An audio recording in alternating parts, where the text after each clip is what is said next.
Countries around the world are fighting increasingly destructive cyber attacks. Wired investigates what it calls the most devastating cyber attack in history in its September cover story out this month. The cyber weapon NotPetya started in Ukraine in June of 2017. It quickly spread, paralyzing major companies and causing more than $10 billion in damage. Senior writer Andy Greenberg adapted the article from his upcoming book Sandworm about the Russian agents allegedly behind the attacks.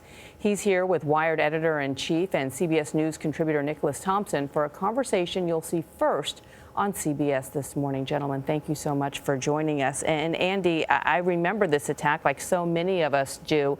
It caused major headlines, major destruction, yet it was still so underappreciated by the majority of Americans and people around the world. Why was this such a devastating attack? We didn't know when this happened at the time, the kind of devastation it actually inflicted on these companies.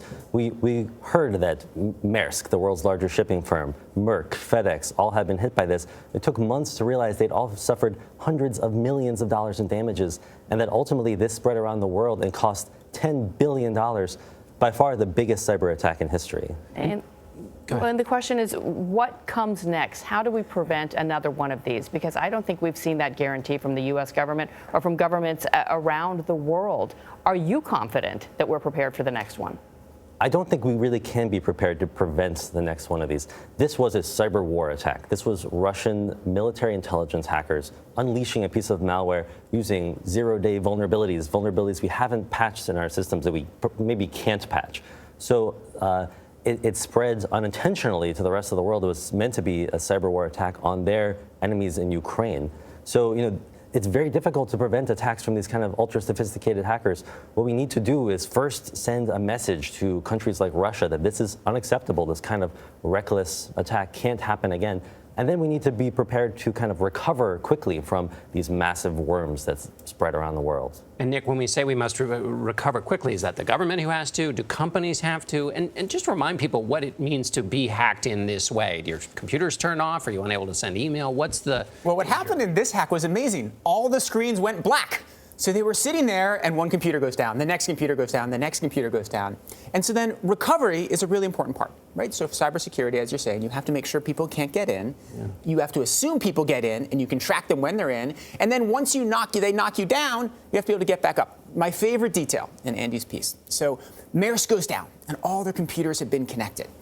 And they realized, oh, wait. Because all these things called the domain controllers were connected, we can't get the system back up. Let's call everybody. Maybe somebody was offline. And they finally find one office in Ghana that had a power outage. So they get the guy to fly to Nigeria, take the disk from Nigeria to London, and that's how they put it back online. In the future, companies need to be prepared for that and maybe don't rely on a power outage in Ghana. Yeah. Can you have a system in which there is an uninfected machine, another one that's running parallel but isn't connected to the main node? Well, this is like the solution not only for Maersk, which is the focus of our story, and all these other companies, but for regular people as well. Backing up your system, making an offline copy of all of your data is one way to recover from this. When you get hit with a ransomware attack that encrypts your entire computer, that may be the only way. You can't necessarily prevent that, but you can have that offline backup as a recovery. This kind of resilience is maybe the solution. And you talk about having to address who these bad actors are, right? We know that most of these were attributed to Russia. The president has yet to specifically say what he plans on doing as far as reciprocating, if we will at all, against the Russians. In fact, he wanted to create a cyber unit with the Russians. How important is it for the U.S. president to address this? I think that's super important to set a deterrent. We saw last night with Facebook announcing that Iran is now trying to manipulate America. And why are they doing that? Well, lots of reasons, but one is because there's no deterrence. There were no consequences to Russia for what they did. So it's not surprising that the rest of the world is going to copy them. Really interesting information. Andy, Nick, always good to see you. Thanks so much. Thanks a lot.